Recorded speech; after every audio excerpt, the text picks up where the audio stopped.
First things first, Gridbox is made for developers like you. It has been built for you to experiment new ideas, prototypes, and static websites faster.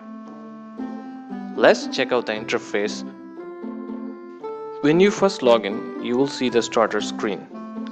There are two ways to create a project. Either you can create a project from scratch or use pre-built starter projects. As of now, I am going to start with a blank project. Click on Create Blank Project.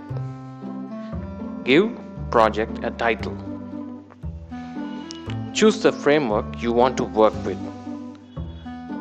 With Gridbox, you can work with 3 different frameworks: Bootstrap 4, Bootstrap 5, and Bulma.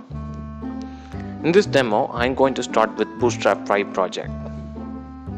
And as of now, I am going to leave the other 2 options empty, and we will see this part later.